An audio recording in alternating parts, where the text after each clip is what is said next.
सबसे पहले revision start करते हैं। देखो जी, ये चैप्टर फर्स्ट है सेकंड बुक का, जिसमें कि हम कर रहे हैं शेयर कैपिटल की अकाउंटिंग।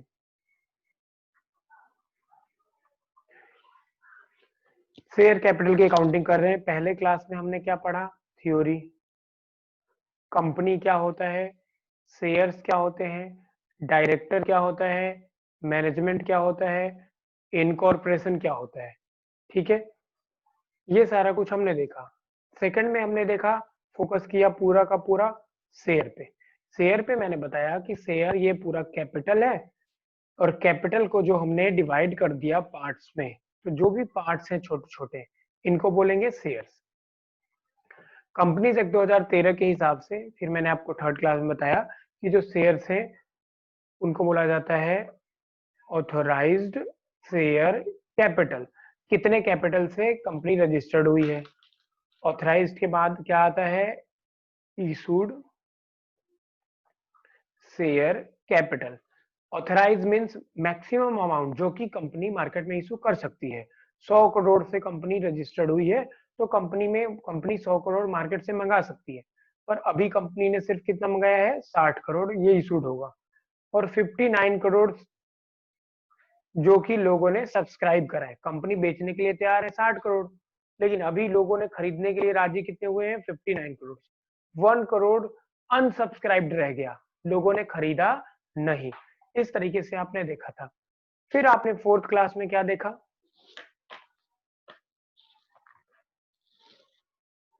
देखिए, आपने फिर फोर्थ क्लास में देखा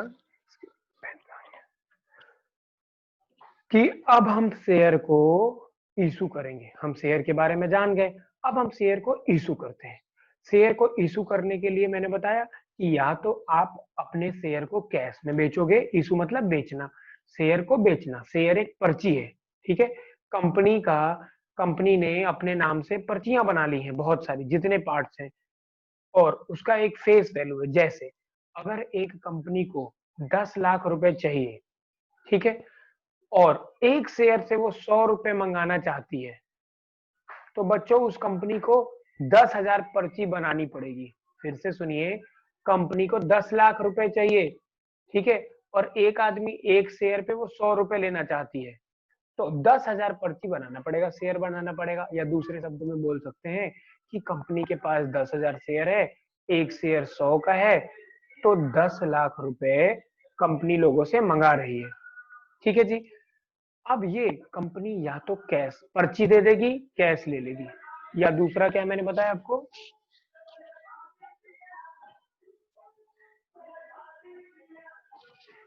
ठीक है, कंपनी इशू करेगी कैश में, या कंपनी को चाहिए मशीन, तो कंपनी बोलेगी ये लो पर्ची, और पर्ची के बदले मशीन दे दो। 5 लाख की मशीन खरीदी और 5 लाख के शेयर दे दिए, तो इसे बोलते हैं issue of share for consideration in cash, और इसे बोलते हैं issue of share for consideration other than cash. ठीक है। फिर हमने दोस्त पढ़ा क्या कि अगर कैश में शेयर को इशू करा जाए, तो शेयर को 3 दाम में इशू करा जा सकता है। 10 रुपए का शेयर 10 में इशू करेंगे, अभिषेक झा क्या बोलेंगे इसे? इशू ऑफ शेयर एट, बताइए Abhishek Jha. At par. At par. 10 रुपए का शेयर 10 में हमने इशू करा, इसे बोलेंगे issue of share at par. अगर 10 का शेयर 8 में करेंगे अनीश, तो क्या बोलेंगे इसे? At discount. डिस्काउंट। ठीक है। अगर 10 का शेयर 13 में इशू करे, तो इसे क्या बोलेंगे Anjali? At premium. At premium. Premium. बहुत बढ़िया। अब मैंने बताया कि कंपनीज एक्ट 2013 मना करता है डिस्काउंट पे इशू करने के लिए। तो जब लॉ में ही नहीं है, तो हमारे बुक में नहीं है, और ये हमारे सिलेबस में नहीं है, हमें 2 चीजें सीखनी है। एक तो पार पे शेयर इशू हो तो क्या एंट्री करेंगे, एक तो प्रीमियम पे इशू करे तो क्या एंट्री करेंगे। अब लास्ट क्लास में हमने सीखा था एट पार वाला। पार वाले में भी मैंने बताया था कि 2 केस होगा। एक, टोटल अमाउंट एक बार में ही मंगा लोगे। जैसे कितने का शेयर था? 100 रुपए। आपने बोला हम शेयर बेचने वाले हैं, लो 100 रुपए दे दो, एक बार में ही 100 रुपए मंगा लिया। दूसरा क्या आपने देखा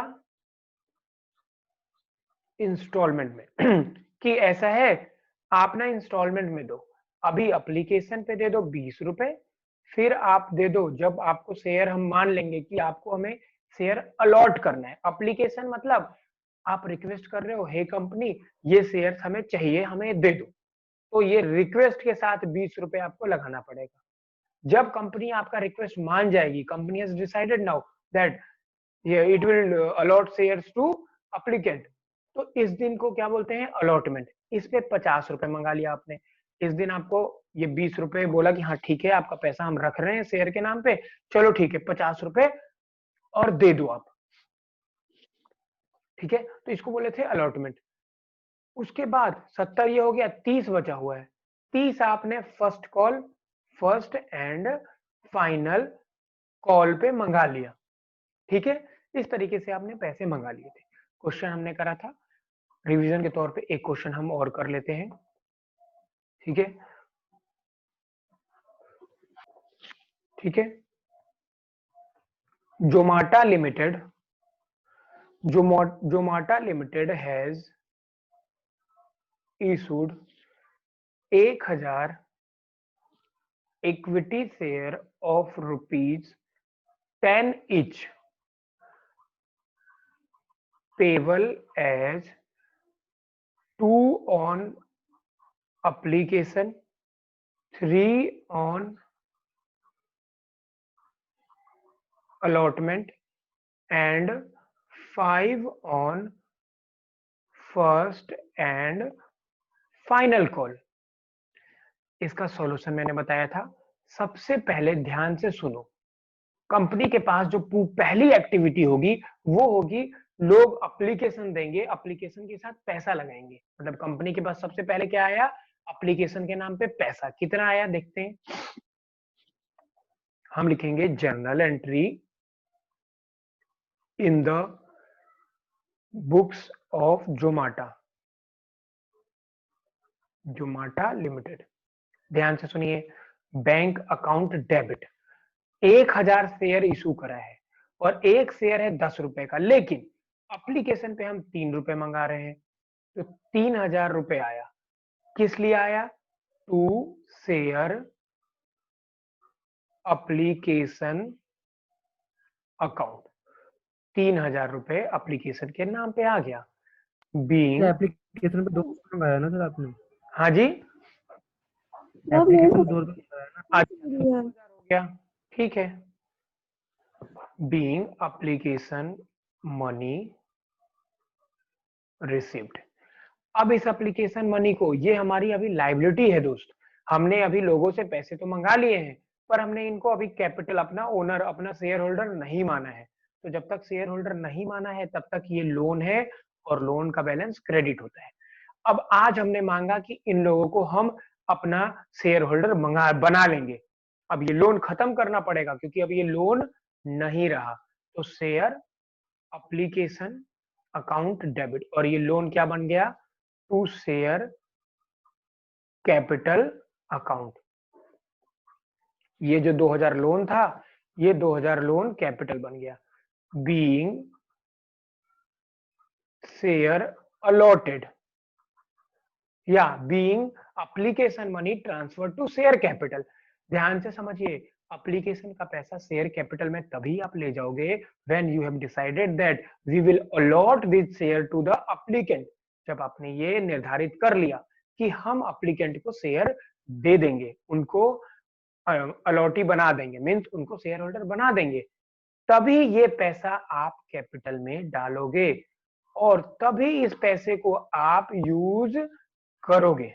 ये एप्लीकेशन के पैसे को आप इस्तेमाल नहीं कर सकते क्योंकि अभी तक आपने उनको शेयर होल्डर नहीं बनाया है, ठीक है।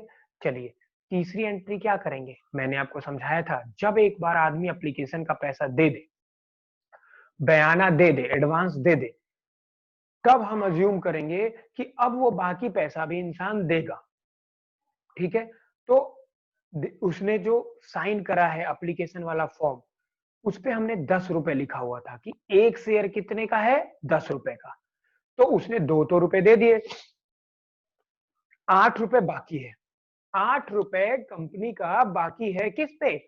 शेयर होल्डर पे। इसका मतलब शेयर होल्डर क्या है? डेटर। क्या है शेयर होल्डर बताइए? अंकुर बताइए शेयर होल्डर क्या है? डेटर। ₹8 से डेटर है। और बच्चों डेटर डेबिट होता है, तो डेटर का पैसा आपको मंगाना है और अलॉटमेंट के नाम पे, तो share allotment account debit to share capital. अब आपने जैसे ही पैसा मंगाया, ये पैसा आपने पहले ही कैपिटल में ट्रांसफर कर दिया। जब आपने, एक बात बताइए, जब आप कहीं प्रॉपर्टी खरीदने जाते हैं, आपने बिल्डर से खरीदा प्रॉपर्टी, उसने बोला 3 साल की आपको इंस्टॉलमेंट देनी है, 3 साल तक आपको इंस्टॉलमेंट देना है। पर जैसे ही आप उसको पहला दूसरा किस्त दे देते हो, तो वो आपको क्या बता देता है? आप इसके ओनर हो गए, ये आपके नाम से हो गया, ये प्लॉट नंबर ऐसे ऐसे करके, क्योंकि उसे पता है आप इंस्टॉलमेंट दोगे, आप उसके मालिक हो। हाँ, जब अगर आप उसे पैसे नहीं चुकाओगे, तो वो जो आपका पैसा होगा वो रख लेगा और वो फ्लैट किसी और को बेच देगा। ये कम केसेस होते हैं। नॉर्मली क्या होता है, जब आप पैसा दे देते हो, वैसे लैंड भी अगर खरीदते हो, मान लो आपने एक 50 लाख का जमीन खरीदा, तो 50 लाख या करोड़ रुपए का या 10 करोड़ का जब जमीन खरीदते हैं, तो वन टाइम में पेमेंट नहीं करना होता है, आपको 6 महीने का समय मिलता है। अभी आप 10 लाख रुपए दे दोगे, 2 महीने बाद दोगे। पर एक बात, तो जब आपने 10 लाख रुपए दे दिया, तो आपको क्या बोला जाएगा कि क्या आप जमीन के मालिक नहीं हो? भाई आप जमीन के मालिक बन गए, मालिक भी बन गए, और बाकी 40 लाख रुपए का आप उस इंसान के लिए डेटर भी बन गए, और आपके पास 40 लाख की लाइबिलिटी भी आ गई। देखो, आप 50 लाख के जमीन का मालिक भी बन गए, साथ में 40 लाख रुपए आपको देने की जिम्मेदारी भी आ गई।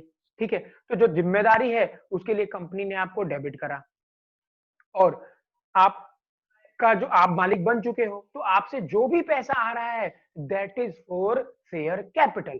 तो share allotment account debit to share capital account, and the amount is 1000 multiplied by ₹3।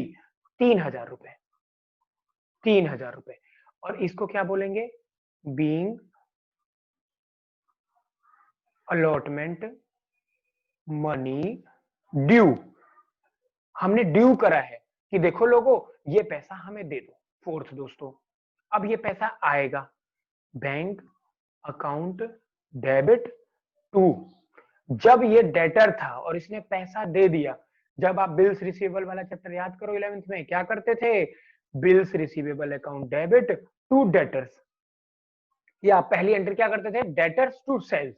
अब जब डेटर्स बिल रिसीवेबल देता था तो क्या करते थे? B R debit to debtors, और डेटर्स जब पैसा देता था तो bank debit to B R, हम लौटा देते थे ना, समझ रहे हो? तो ऐसे ही ये अलॉटमेंट का पैसा आ गया, तो bank debit to share allotment account. अभी ये असेट्स था क्योंकि पैसा आना था, पैसा आ गया तो ये असेट्स खत्म हो गया क्योंकि अलॉटमेंट का पैसा आ चुका है। अब हमारा हक नहीं है अलॉटमेंट का पैसा मांगने के लिए, तो अलॉटमेंट गया। फिफ्थ क्या करेंगे हम? ये क्या लिखोगे? बीइंग, ठीक है, अमाउंट रिसिप्ट, या क्या लिखोगे? बीइंग अलॉटमेंट मनी रिसिप्ट, कुछ भी लिख सकते हो आप। फिफ्थ एंट्री करोगे दोस्त, फाइनल और फर्स्ट कॉल ड्यू करने की, तो share first and final call account debit to share capital account. आपने share first and final call due करा है और शेयर कैपिटल को क्रेडिट कर दिया है।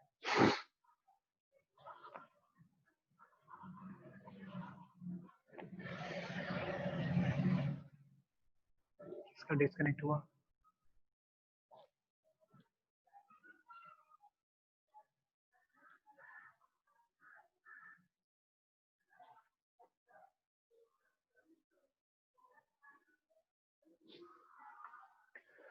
चलिए,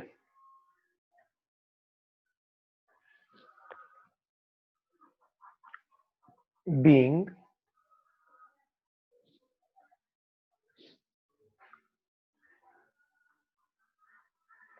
first and final call due, and the next entry will be bank account debit to share first and final call account being money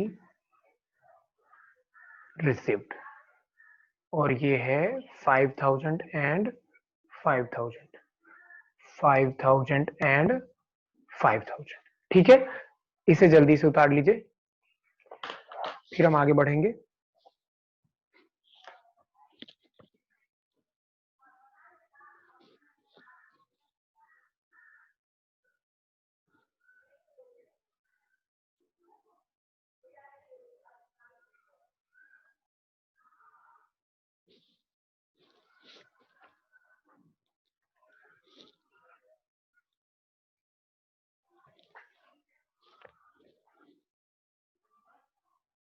उतार लिया सर।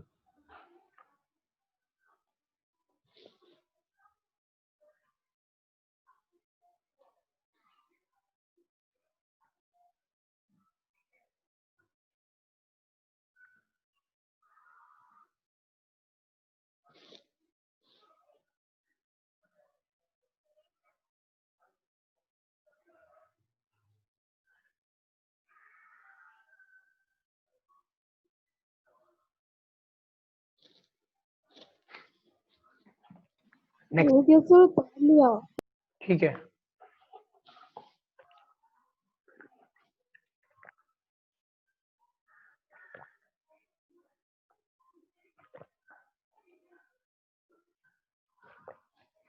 चलो अब आगे का क्वेश्चन करते हैं।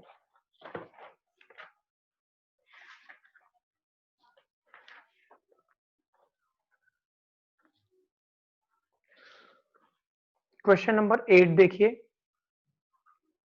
कौन से वो बच्चे हैं जिन्होंने क्वेश्चन नंबर 8 कर लिया है, ये वाला। A company was registered with N authorised capital of 10 lakh divided into 7500 equity share of 100 each and 2500 preference share of 100 each। ये किसी बच्चे ने किया है क्वेश्चन? यस सर, किया है। अच्छा, अभिषेक मौर्य के अलावा किसने किया है?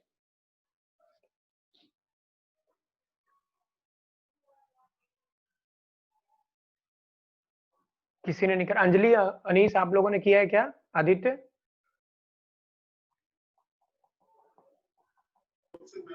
नो सर, सर आज करने वाले थे। अच्छा ठीक है, तो ये बहुत सारे बच्चों को होगा कि प्रेफरेंस शेयर आएगा, तो क्या क्या अभिषेक मौर्य तुमसे पूरा क्वेश्चन हो गया था? नंबर 8 हो गया था, 9 नहीं हुआ था सर। 9 तो इसमें है। देखो तुम ना 8 क्वेश्चन ना वो समझ रहे हो, तुम्हारे पास नया वाला होगा ना, इसलिए तुम समझ रहे हो। जरा देखो 8वां कौन सा क्वेश्चन है। A company was registered with N authorised capital of 10 lakh divided into 7500 equity of 100। Sir 9 है सर मेरे। ये 9th है ना? हाँ, तो ये 9th है। यस। चलो जी, कुछ बच्चों के बुक में ये 8 क्वेश्चन है, कुछ बच्चों के बुक में ये 9th है। करिश्मा सुन रही हो? सर एक बार क्वेश्चन दोबारा रीड कर देना sir. A company was registered with an authorized capital of rupees 10 lakhs divided into 750 or 7500 equity share of 100 each and 2500 preference share of 100 each. 1000 equity share and 500 9% preference share were offered to the public on the following terms. क्या मिला आप लोगों को ये? Sir मेरे book में question नहीं है। ऐसे कैसे? Yes sir, sir 9th question है। 9th क्वेश्चन है, देखो जरा। बस सर मेरे नेम वाले में चेंज है। 9 sir modern name marble change limited है। वो। नाम बदल गया होगा, कोई बात नहीं। सर मॉडर्न मार्बल लिमिटेड है इसमें 9। बात नहीं, मॉडर्न से क्या फर्क पड़ता है, पूरा बाकी सब चीज तो सेम ही है ना। सर रीड करके सुना दूं? हाँ पढ़ो। Modern marble limited was registered with with an authorized capital of 10 lakh divided into 705,000 equity share of rupees 100 each and 2,500 preference share of 100 each, 1,000 equity share of 500 share of 500 9% preference share were offered to public on the following terms: equity share payable of rupees 10 on application, rupees 40 on allotment, and the balance in 2 calls of rupees 25 each. Preference share are payable 25 on application, rupees 25 on allotment, and rupees 50 on first and final call. All the share were applied for and allotted amount due was duly received. Prepare cash book and pass necessary general entry to record the above issue of share and show how share capital will appear in the balance sheet. ठीक है, यही question है, बिल्कुल same. बहुत बढ़िया। तो ये question सबके किताब में है और ये हम करते हैं। इसमें क्या है, आपको इक्विटी शेयर भी है प्लस प्रेफरेंस शेयर भी है। अगर ऐसा क्वेश्चन है तो कैसे सॉल्व करेंगे ये देखते हैं। तो क्वेश्चन नंबर 8 और 9 शुरू करते हैं। सबसे पहले ध्यान से इस क्वेश्चन को समझते हैं। देखो जी, क्वेश्चन में क्या दिया हुआ है कि 10 लाख रुपए ऑथराइज शेयर कैपिटल है। ये 10 लाख रुपए कैसे डिवाइडेड है जरा समझिए। 7,500 ये नंबर है, 7,500 इक्विटी शेयर है 100 का, तो कितना हो गया 7.5 लाख। और 2,500 प्रेफरेंस शेयर है 100 का, तो कितना हो गया 2.5 लाख। 2.5 लाख और 7.5 लाख 10 लाख। तो ये 10 लाख रुपए है और ये 10 लाख अगर 100 रुपए का होता, 100 रुपए का ही होता, तो कितने टोटल शेयर आते 10,000। पर इसमें से 7,500 इक्विटी शेयर है और 2,500 प्रेफरेंस शेयर है। समझिए। अब 7.5 ये ऑथराइज है, लेकिन इशूड शेयर कैपिटल क्या है दोस्तों, इसमें से 1,000 करा गया है इशू, है ना, क्या है ये रहा 1,000, और इसमें से 500 किया गया है। मतलब 1,000 100 का किया गया है और 500 भी 100 का करा गया है। ठीक है, मतलब 1 लाख इक्विटी शेयर से पैसा आएगा और 50,000 प्रेफरेंस शेयर से पैसा आएगा। 1.5 लाख रुपए अभी हमने मार्केट से मंगाया। 10 लाख मंगा सकते हैं पर 1.5 लाख मंगाएंगे। ये समझ में आया अंजलि? यस सर, आ गया। ठीक है, अब सुनिए, जो इक्विटी शेयर है और जो प्रेफरेंस शेयर है उस पे कैसे पैसा मंगा रहे हैं देख लो। इक्विटी शेयर पे 4 बार मंगा रहे हैं पैसा और प्रेफरेंस शेयर पे बस 3 बार मंगा रहे हैं पैसा। इक्विटी शेयर पे देखिए, शेयर पे पेबल 10 एप्लीकेशन पे, 40 अलॉटमेंट पे, 50 ठीक है equity share payable 10 application, 40 on allotment and balance in 2 calls of 25 first call और 25 फाइनल कॉल। अच्छा, प्रेफरेंस शेयर का देखते हैं। प्रेफरेंस शेयर पे जो एप्लीकेशन पे है दैट इज 25, अलॉटमेंट पे है 25 और फर्स्ट एंड फाइनल कॉल पे है 50 रुपीज। तो ये भी हो गया 100 और ये भी है 100। क्या ये समझ में आया आपको सीक्वेंस किस तरीके से मंगाया जा रहा है पैसा? Yes sir. चलिए, बहुत बढ़िया। तो अब इसके क्वेश्चन को स्टार्ट करते हैं। पहला क्वेश्चन, हमारे पास बैंक से पैसा आएगा, डेट नहीं है, डेट का कॉलम नहीं बनाते हैं।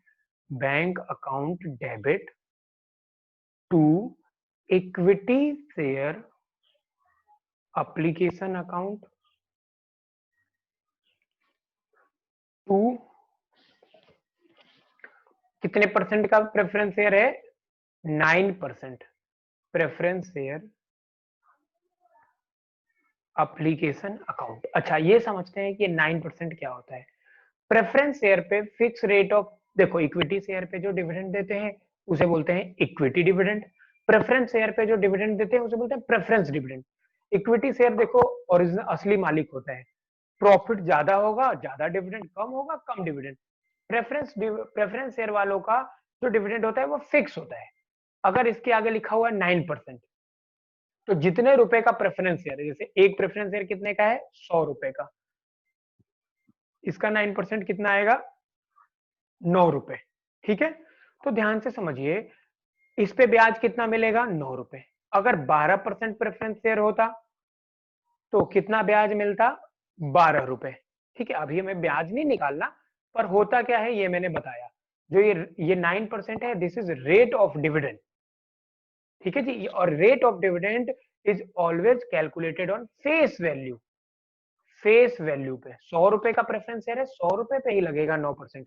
मान लो 100 रुपए का प्रेफरेंस शेयर 120 में बेच रहे हो, तो 120 पे 9% नहीं कैलकुलेट होगा। ठीक है, 100 पे 9% कैलकुलेट होगा। ठीक है, समझ में आया आपको? तो बच्चों, यस सर। 1000 Yes. शेयर है, इस पे 10 रुपए मंगाया जा रहा है, और ये 500 प्रेफरेंस शेयर है, इस पे कितना मंगाया है हमने, 25। तो 500 इंटू 25 कितना हो जाता है, 12,500, और 1000 इंटू 10 कितना होता है, 10,000। दोनों जोड़ के कितना हो जाता है, 25,000, नहीं सॉरी 22,500। ठीक है, being application money received। Message कौन कर रहा है ये, हाँ ठीक है, 22,500 ही मैंने भी लिखा है। चलिए, आप अगला क्या करते हैं बच्चों, equity share application account debit 10,000, 9% preference share application account debit 12,500, to equity share capital account 10,000, to 9% preference share capital account 12,500, being share allotted. चलिए, तीसरी एंट्री क्या करेंगे, equity share allotment account debit 9% preference share allotment account debit, to equity share capital account, to 9% preference share capital account. अच्छा, allotment पे कितना पैसा मंगाया है, 1000 मल्टीप्लाइड बाई 40, इसका मतलब 40,000 रुपए। प्रेफरेंस शेयर पे कितना मंगाया है, 500 multiplied by 25, 12,500। Equity share capital में कितना डालोगे, 40,000। प्रेफरेंस शेयर कैपिटल में कितना डालोगे, 12,500। बताओ अंकुर, समझ में आ रही है, आसान है? Yes sir. चलिए,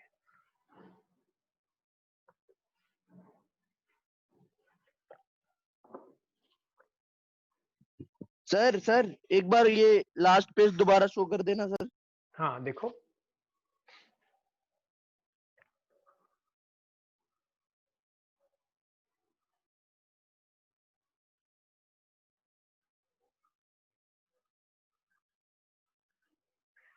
ठीक है,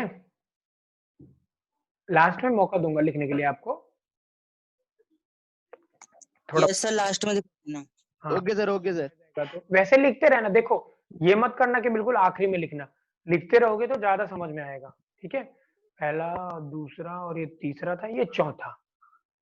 अब बैंक से पैसा आ जाएगा, bank account debit to equity share allotment account, to 9% preference share allotment account. ये था 40,000,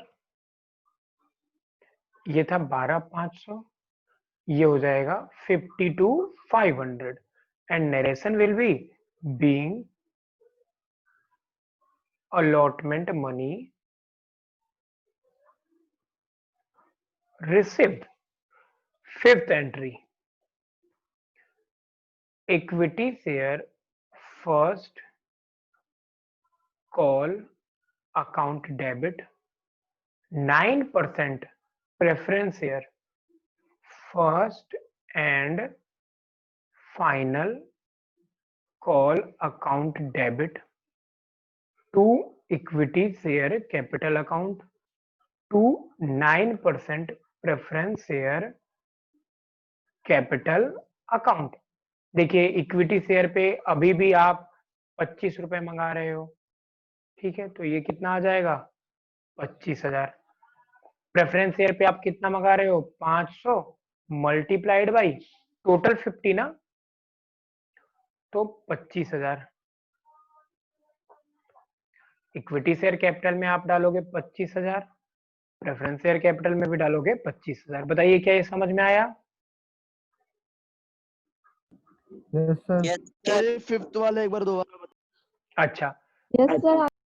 इक्विटी शेयर का फर्स्ट कॉल है आदित्य, तो इक्विटी शेयर फर्स्ट कॉल सिर्फ लिखा हमने, 1,000 पे 25 रुपए मंगाया है, 25,000। 9% प्रेफरेंस शेयर पे फर्स्ट एंड फाइनल कॉल यही वाला है, 500 पे 50, 25,000 आ गया। और इक्विटी शेयर कैपिटल में ये वाला चला गया, प्रेफरेंस शेयर कैपिटल में ये चला गया। ठीक है जी, ओके सर। हो गए बीइंग कॉल मनी ड्यू। अब ध्यान से यहाँ पे नरेशन में यही लिखना पड़ेगा आपको, बीइंग कॉल मनी ड्यू। क्यों? आप ये नहीं लिख सकते हो being first call money due, क्योंकि गलत हो जाएगा, क्योंकि प्रेफरेंस शेयर में फर्स्ट एंड फाइनल दोनों है। ठीक है, तो बिल्कुल चालाकी से क्या लिखना, बीइंग कॉल मनी ड्यू। अब कॉल मनी है, इसमें किसी का फर्स्ट कॉल भी है, किसी का फर्स्ट एंड फाइनल कॉल भी है। क्लियर है बच्चों? Yes, sir.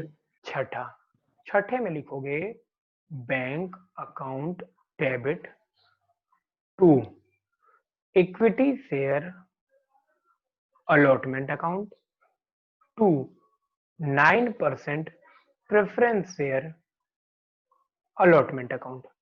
दोनों था 25,000 एंड 25,000, और दोनों को जोड़ के बैंक में आ गया 50,000। अच्छा जरा ध्यान से सुनो, इसकी भी दो एंट्री कर सकते थे आप। एक क्या करते, bank account debit to equity share allotment account, 25,000 से और 25,000 से, फिर bank account debit to 9% preference share allotment account, 25,000 से और 25,000 से। अच्छा बताइए, यहाँ भी बैंक है, यहाँ भी बैंक है, 25,000 25,000 बैंक एक साथ हम 50 लिख सकते हैं, तो बस यही तो बचा, to equity share allotment to preference share. तो हम इसको अलग अलग करने के बजाय बैंक बैंक को जोड़ के 50,000 से एक साथ और इन दोनों को क्रेडिट कर देंगे। समझ में आया? यस चलिए Yes, sir. दोस्त क्या सर होता है? सर डेट का डिफरेंस तो हो सकता है ना सर? देखो फर्स्ट कॉल जो आपके आप क्वेश्चन में अगर दिया होगा कि इक्विटी शेयर का फर्स्ट कॉल इस डेट पे आया, प्रेफरेंस शेयर का फर्स्ट कॉल इस डेट पे आया, तब तो अलग अलग ही एंट्री करनी पड़ेगी। इस क्वेश्चन में डेट दिया नहीं है, आप वैसे करोगे। नॉर्मली मैं बता दूं आपको कि जब भी ऐसे वाला होगा तो आपको अलग अलग डेट नहीं दिया होगा। एक तो उन्होंने इक्विटी शेयर प्रेफरेंस शेयर दिया है और वो अलग अलग डेट पे पैसा आ रहा है, वो इसमें नहीं करेंगे। ठीक है, क्योंकि डेट डेट बच्चों के साथ क्यों खेलेंगे, है ना? इससे कोई ज्यादा नॉलेज तो आ नहीं रहा आपको, तो इसलिए वो डेट डेट नहीं करेंगे इसमें। बस इसमें आपको नॉलेज ये चेक करना चाहेंगे कि आपने इक्विटी प्रेफरेंस को अलग अलग दिखाया या नहीं दिखाया, फर्स्ट कॉल का फाइनल कॉल का ये ध्यान रखा है नहीं रखा। Being call money receipt, 7th entry करोगे इक्विटी शेयर